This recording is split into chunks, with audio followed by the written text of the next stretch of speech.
Good. Right. This week Torah portion is about Mishpatim, right? But in this portion, it tells you that in the Torah it says if an ox was to hurt somebody or gore somebody, it says you're supposed to kill the ox. But it says if the ox was known to harm people in time past, then you got to kill the owner as well because the owner didn't do enough to prevent this wild beast from hurting people. So it's the same thing in life. If knowing that there's a problem, and the reason why the Torah said you're supposed to do something to the owner, you see, if the owner knew that this animal was wild and doing bad things, because you did not handle what was supposed to be handled. And this is the problem that people do. You will have a problem, but what are you doing about it? Just like the man with the ox.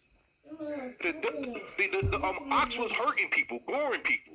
So this was your opportunity to chain it up or do whatever it can, put them behind a fence, make sure that the offense is secured.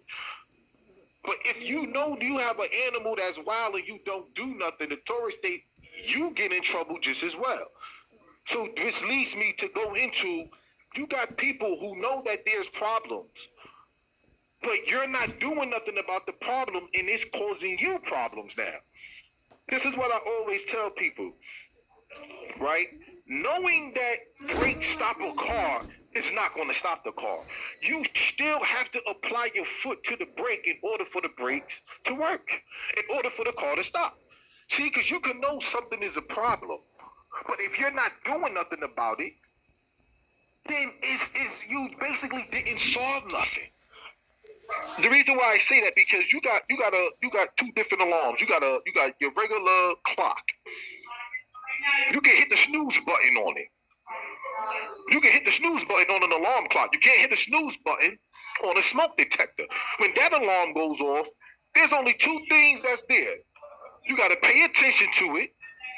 Then you got to take action. I don't care how tired you is in your house. If your smoke detector go off, you're going to get up. The reason why I say that because you can't hit the snooze button on a smoke detector. There's certain problems in life you just gotta pay attention to it and take actions. For an example, if you look at a car, if the check engine light come on, you gotta go take that car to a mechanic and go get it checked out because it's a problem. The light came on. There's a problem. If the brake light come on, you gotta go see what's wrong with the brakes. You gotta take it to a mechanic. If your gas light come on, you gotta do the same thing. You gotta go get some gas. So there's certain things in life that you just gotta pay attention to and take action to. You just can't ignore it. But some of us got this thing called denial. Like I tell people, denial is an acronym. It stands for don't even notice I am lying. I say that to people all the time because denial is basically a defense mechanism. A lot of people like to have denial because they don't like to confront or face the problem that they have. The reason why I say that because I have a friend. Once again, like I said, I don't say names. When she was younger, she had the best body I ever seen. Beautiful body, nice body. So I see her years later, and I'm like, wow, what happened to you? This girl blew up like a blimp. And I'm like, what happened? She said, well, I have anger issues, and I'm an emotional eater. Every time I get upset, I eat.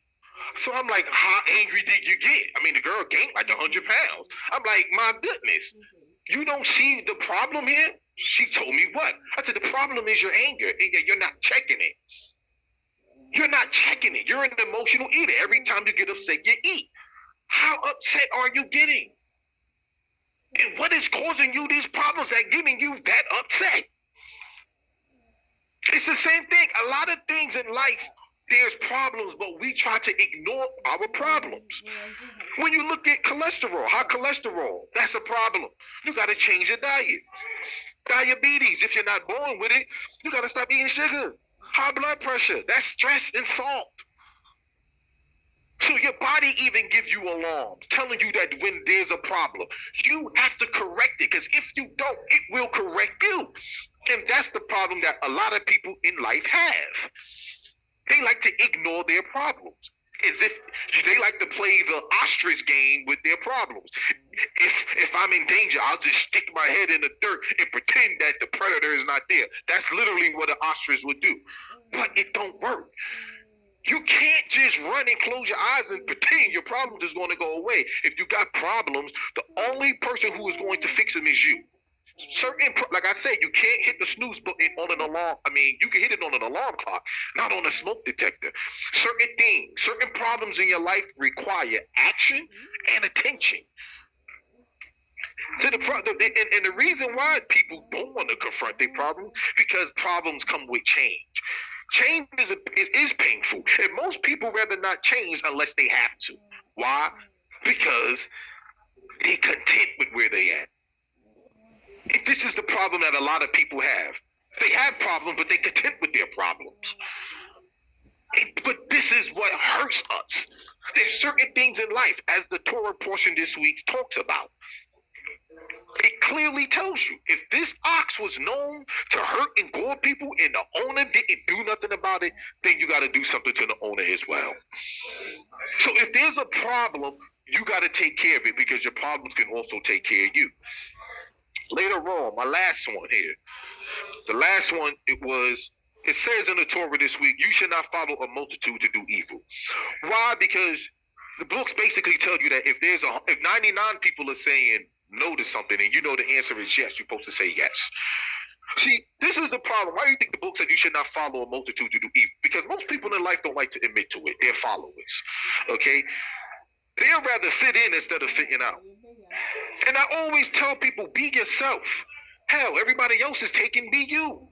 Don't let someone else hijack who you really are. And this is what we do. We live life based off of other people's acceptance of us. And like I always tell people, only the insecure see constant validation. And because in life, you be shocked. Most people live their life based off what other people think of them or feel they should do. You live in your life off of other people's expectations of you. If you're different, be different. So what? Like I tell people, I'm unapologetic. I'm an Israelite. If you don't like it, I don't care. This is what I do. If you don't like it, I don't know what to tell you. I don't know what to tell you. This is what I always tell people. Don't seek permission from others to be yourself.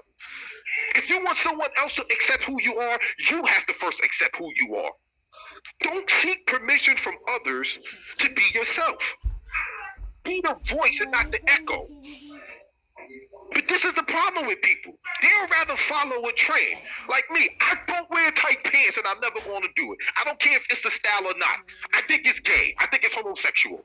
You a man wearing tight pants showing off your body parts down there. Something ain't right. Something ain't right. I would never wear that. I don't care what the trend or fashion is. Like I tell people, I dress according to how I feel. I'm not going to follow people. This is one of the best quotes that I ever heard that came from Bill Cosby when he says, I don't know the keys to success, but the formula for failure is trying to please everybody. You can't please everyone. You can't. What about yourself? How about pleasing you? But no, we'd rather worry about other people instead of our own happiness. We have something called approval addiction. This is how you know you got approval addiction. First one is it's harder for you to say no. Some people who got approval addiction, it's hard to say no. They'll say yes just to make the other person happy. They'll go along just to get along. Number two, you feel guilty for saying no.